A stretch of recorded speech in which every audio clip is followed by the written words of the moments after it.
क्या पल्लो मैडम ने शगुफ्ता जी से दोस्ती तोड़ ली है? क्या ये रिश्ता हमेशा के लिए ख़त्म हो गया है? आखिर क्या वजह है कि पल्लो ने ना तो कोई कम्युनिटी पोस्ट शेयर की, शगुफ्ता जी के हस्बैंड की डेथ पर कोई अफसोस नहीं किया, कोई इज़हारे ताज़ियत नहीं की। क्या मम्मा है, क्या मसला है? पल्लो कहाँ मसरूफ़ है? इतनी प्यारी दोस्त के हस्बैंड की डेथ हो गई और पल्लो मैडम जो हैं वो सोशल मीडिया से गायब हैं। अस्सलामुअलैकुम, कैसे हैं आप सब? उम्मीद है कि सब ठीक होंगे, अपनी फैमिलीज़ के साथ सेफ होंगे। अल्हम्दुलिल्लाह मैं भी बिल्कुल ठीक हूँ। आप सबकी सपोर्ट और दुआओं का बहुत बहुत शुक्रिया। जैसा कि आप लोग सब लोग जानते हैं कि शगुफ्ता जी के हस्बैंड की कल डेथ हो गई थी। अल्लाह ताला उनकी मग़फ़िरत फ़रमाए और अल्लाह ताला शगुफ्ता और उनकी फ़ैमिली को सब्र अता फ़रमाए। तो मैं कल से ये चीज़ देख रही हूँ कि जब शगुफ्ता जी के हस्बैंड जो हैं वो हॉस्पिटलाइज थे उस टाइम भी और अभी डेथ के बाद भी पल्लो की तरफ से कोई जो है वो स्टेटमेंट सामने नहीं आई। अगर आई हो तो मुझे ज़रूर बताइएगा, क्योंकि अभी तक जब मैं ये वीडियो बना रही हूँ मेरी नज़रों से ऐसी कोई भी चीज़ नहीं गुजरी। ना तो उनकी जो उन्होंने इंस्टा पे स्टोरी शेयर की थी जिसमें उन्होंने अपने हस्बैंड की डेथ की खबर दी थी अपने देखने वालों को, वहाँ नीचे मैंने फ़ाखरा खानम का एक कमेंट पढ़ा है, ठीक है। और बाकी जो कुछ इनके अपने कलीग्स हैं शगुफ्ता जी के एक्टर एक्ट्रेसेस वो इसके और आम आवाम जो है वो बहुत ज़्यादा इज़हार हमदर्दी कर रही थी, ताज़ियत कर रही थी, लेकिन पल्लो मैडम का वहाँ पर दूर दूर कोई नामो निशान नहीं था। तो इसके पीछे की छुपी हकीकत जो है वो मैं आज आपको बताने वाली हूँ कि क्या वजह है कि पल्लो मैडम जो है वो बिल्कुल खामोश हैं अभी तक, जब मैं ये वीडियो बना रही हूँ, ठीक है।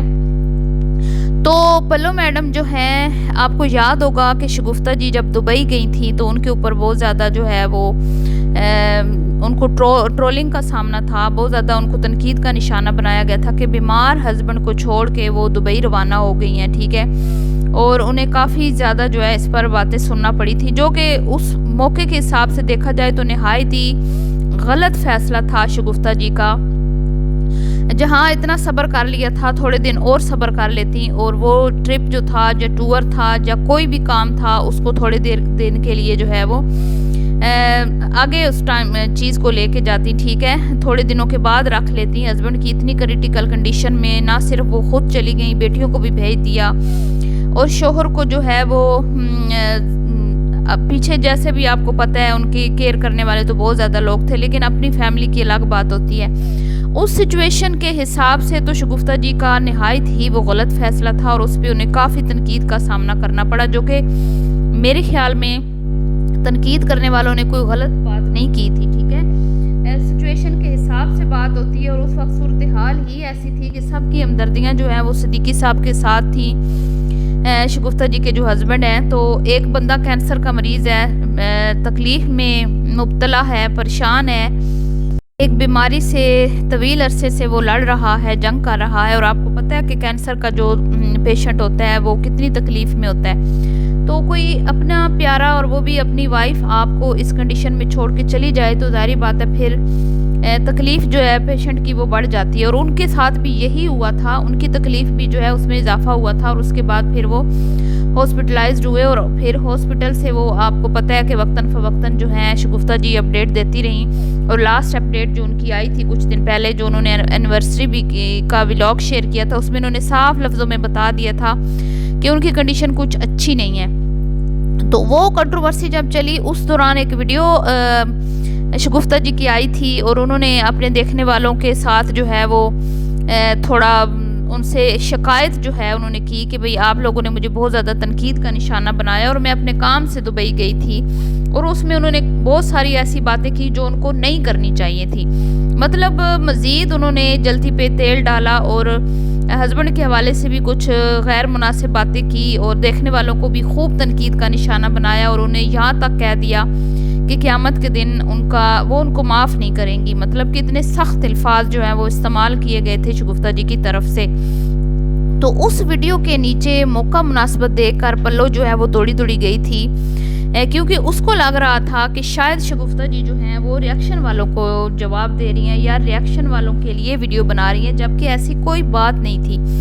बात वो सिर्फ शगुफ्ता जो है वो ज़ाहिर बात है कोई जो बाहर के लोग हैं ना वो कुछ भी कहते रहे, कोई फ़र्क नहीं पड़ता किसी के कहने से, ठीक है। उन्हें हर्ट किया था तो उनके अपनों ने किया था। अगर कुछ बातें जो उन्हें तकलीफ़ पहुंचा रही थी तो वो उनके अपनों की थी, और वो उन्होंने वीडियो अपने अपनों को सुनाने के लिए वो वीडियो उन्होंने बनाई थी, और उन्होंने कुछ बातें क्लियर करने की कोशिश की थी। वरना आम आवाम को सुनाने के लिए वो वीडियो नहीं बनाई गई थी, ठीक है ना। वो उनका बज़ाहिर वो आम आवाम को सुना रही थी कि आपने मुझे हेट कमेंट्स किए या मेरा दिल दुखाया या मैं आपको क़यामत के दिन माफ़ नहीं करूँगी, लेकिन वो रियलिटी उसके पीछे कुछ और थी। मतलब वो सुना किसी और को रही थी। समझदार लोग इस चीज़ को समझ सकते हैं। तो बहरहाल जी वहाँ पे पल्लो मैडम भागी गई हैं और मौका मुनासिबत देख के अपने दिल का बोझ हल्का करने गई हैं, और रिएक्शन वालों के अगेंस्ट उन्होंने एक कमेंट कर दिया कि भाई ये लोग ऐसे होते हैं वैसे होते हैं, लोगों की स्ट्रगल को नहीं देखते। जब कोई कामयाब हो जाता है तो इनको लगता है कि शायद ये तो चुटकियों में कामयाब हो गया। हमारी कामयाबी के पीछे जो हमारा हार्ड वर्क होता है, हमारी मशक्क़त होती है, उस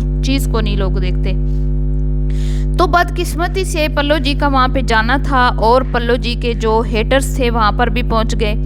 ये तो सिर्फ ये समझती है ना कि शायद हम इनके हेटर हैं, लेकिन ये नहीं, इनको हम इनके हेटर नहीं हैं, बिल्कुल भी हमारा इनसे कोई इख्तलाफ नहीं है। हम तो इनकी वीडियो पे सिर्फ बात करते हैं। असल में इन लोगों ने जिनके दिल दुखाए हुए हैं, जिनके साथ इन्होंने माजी में कुछ ऐसे काम किए हुए हैं जिसकी वजह से वो लोग इनसे नफ़रत करते हैं, वो इनके हेटर हैं। तो वो हेटर्स जो हैं वहाँ पर भी पहुँच गए। हमारी वीडियोस में भी वो आते हैं, हमें भी बहुत सारी बातें बता के जाते हैं। तो वहाँ पर भी इनके पल्लो जी के वहाँ पे पोल खोलने के लिए इनके हेटर्स पहुँच गए। वो लोग जो इनसे नफ़रत करते हैं या इनकी कुछ ऐसी डार्क रियलिटी जो वो जानते हैं, वो वहाँ जो है इनसे मतलब बहुत ज़्यादा उनको गुस्सा है। तो वो जाके वहाँ पे जो पल्लो मैडम ने एक कमेंट किया था शगुफ्ता जी की वीडियो में, वहाँ पे इनके कच्चे चट्टे खोल दिए। मतलब कि इनकी तमाम जो रियलिटी है वहाँ पे ला जाके लिख दी नीचे। तो अब वो कमेंट्स जो हैं काफ़ी दिन पड़े रहे, आप लोगों ने भी शायद वो पढ़े होंगे, ठीक है। हमारे पास तो सेफ पड़े हुए हैं अभी भी। तो वहाँ पे वो फिर क्योंकि वो ऐसे हैं नहीं, जो वो वहाँ पे राइटिंग की गई थी, जो लोगों ने वहाँ पे हेटर्स ने लिखा था, वो ऐसी चीज़ नहीं है कि मैं यहाँ पे शेयर कर सकूँ, ठीक है, इसलिए मैं नहीं लगा रही। तो पल्लो मैडम ने भी वो नहीं देखा, फिर शगुफ्ता जी ने भी शायद नहीं देखा। वो काफ़ी दिन पड़े रहे, 1-2 दिन बाद में किसी ने उनको बोला कि भाई आपके हेटर्स ने तो नीचे आपके खिलाफ जो है बड़ी बातें लिख दी हैं, ठीक है, आपकी रियलिटी लिख दी है, असल में तो ये कहना चाहिए। तो फिर ये भागी गई और इसने वो वहाँ से अपना कमेंट जो है वो रिमूव किया है, और वो सारी बातें जो है फिर ख़त्म हो गई, ठीक है। लेकिन जो सियाने लोग होते हैं ना, वो इन चीज़ों को सेफ रख लेते हैं, क्योंकि ये सोशल मीडिया, यहाँ पे अगर आप एक बार कोई चीज़ पब्लिक कर देते हो ना, तो फिर जो है ना वो मतलब उसको हटाना नामुमकिन हो जाता है। बहुत सारे लोग वीडियोस की स्क्रीन रिकॉर्डिंग बना लेते हैं, इसी तरह फिर कमेंट्स के शॉर्ट स्क्रीन ले लेते हैं। बहुत सारे यहाँ पे तरीके होते हैं, ठीक है। लोग अपने चैनल्स पे वीडियोस पूरी की पूरी वीडियो को शेयर कर देते हैं, और आपके पास फिर कोई सबूत ही नहीं होता। आपने तो अपने चैनल से वो वीडियो हटा दी, और फिर मुख्तलिफ चैनल से वो वीडियोस चलती रहती हैं। तो ऐसा ही हुआ वहाँ पे। और फिर इन लोगों को ज़ाहिर बात है वो शगुफ्ता जी ने भी पढ़ ली होगी, वो जो भी स्टेटमेंट थी नीचे, जो भी रिप्लाई किया गया था पल्लो की कमेंट के बाद, नीचे लोगों ने जैसे इनकी धुलाई की, छितरोल की। फिर कहती है मुझे ऐसे क्यों कहती हो कि मेरी छितरोल हुई, छितरोल होती है तो हम लोग कहते हैं ना। तो वहाँ पे ज़ाहिर बात है आप शगुफ्ता जी की नज़रों में भी वो कमेंट्स तो आए होंगे, ऐसा तो नहीं है कि नहीं आए होंगे। तो उसके बाद से मुझे लगता है कि यहाँ पे कुछ जो है ना मामलात ख़राब हो रहे हैं, क्योंकि ये पल्लो जो है ना ये हर किसी को ख़ुद अप्रोच करती है। मतलब ये अगर किसी से भी मिलने गई है ना, तो हर किसी ने यही बोला है कि इसने ख़ुद हमें इंस्टा पे जो है ना हमसे दोस्ती बनाई और हमसे मिलने की ख्वाहिश ज़ाहिर की। तो पल्लो के लिए हर कोई यही कहता है, चाहे वो नादिया से मिलने गई थी, चाहे वो शगुफ्ता जी से मिलने गई थी, चाहे वो सबा फैसल से, और जितने भी लोगों फेमस लोगों से ये मिलती है, लोग हमें यही बताते हैं कि इसने इंस्टा पे हमें रब्ता किया, हमसे बातचीत की, हमारी फिर दोस्ती हो गई, फिर इन्होंने कहा कि मैं आपसे मिलना चाहती हूँ, और फिर इस तरह ये शगुफ्ता के घर भी गई थी। आपको पता होगा सबा फैसल की बेटी की शादी भी अटेंड की थी, और इसी तरह ये अपनी दोस्तियाँ बनाती हैं बड़े बड़े लोगों के साथ, क्योंकि छोटे लोगों को ये मुंह नहीं लगाती, आप सबको पता है। छोटे लोग सिर्फ और सिर्फ अम्मा अब्बा की कहानियाँ सुनने के लिए इसने रखे हुए हैं, और वो रखे हुए हैं इसकी वीडियो को लाइक करें आके, वहाँ पे दुख भरी दास्तानें सुनाती हैं ये, और वहाँ पे आके वो लाइक करते हैं, रोते धोते हैं, इमोशनल होते हैं, बाकी इसका आम आवाम छोटे लोगों से इसका कोई लेना देना नहीं है, ठीक है। ये बड़े बड़े हाथ जो है ना मारती है और बड़े बड़े लोगों के साथ ये अपना ताल्लुकात जो है बनाना पसंद करती है। तो उसके बाद मुझे लगता है कि मामलात जो हैं वो कोई इतने अच्छे नहीं हैं। और हालांकि रिएक्शन विद माय व्लॉग ने एक वीडियो अन्या पे बनाई थी, तो वहाँ पर भी पल्लो मैडम कूद के आई थी और कूदती आई थी, और वहाँ पे भी आके तो अन्या की साइड ली थी और आके मुकम्मल उनका लिंक डिस्क्रिप्शन क्या कहते हैं टाइटल में उनके चैनल का मेंशन करके बात की थी कि भाई ये क्यों एक कुड़ी क्यों इहदे पीछे पै गई है, एक कुड़ी इहदे पीछे क्यों पै गई है। तो बहरहाल जी अब आप देख लें कि ये दोस्ती है पल्लो मैडम की कि कल से इनकी दोस्त अजीज़ा का हस्बैंड जो है वो इस दुनिया से रुखसत हो गया, लेकिन मुहतरमा की तरफ से एक ताज़ीती पैगाम जो है वो सोशल मीडिया से जारी नहीं हुआ। आप कॉल्स करके बेशक उनको ताज़ियत कर लें, आप उनके घर जाके भी ताज़ियत कर लें, लेकिन आप एक मीडिया पर्सन हैं, आपके ताल्लुकात जो हैं वो मीडिया पे आपकी दोस्तियों के चर्चे हैं, तो आपका काम था यहाँ पर आके ताज़ियत करती, कोई स्टोरी लगाती, कोई क्या कहते हैं कि कम्युनिटी पोस्ट लगाती, या आप लाइव आके छोटी सी लाइव करके उनके लिए ज़ारे हमदर्दी का इजहार करती। लेकिन जी वाह क्या बात है, ये है जी पल्लो मैडम की असलियत जो हम आपको बताते हैं। मिलती हूँ नेक्स्ट वीडियो में, दुआओं में याद रखिएगा। अभी के लिए इतना ही। वीडियो पसंद आई हो तो लाइक शेयर कीजिएगा। अल्लाह हाफिज़।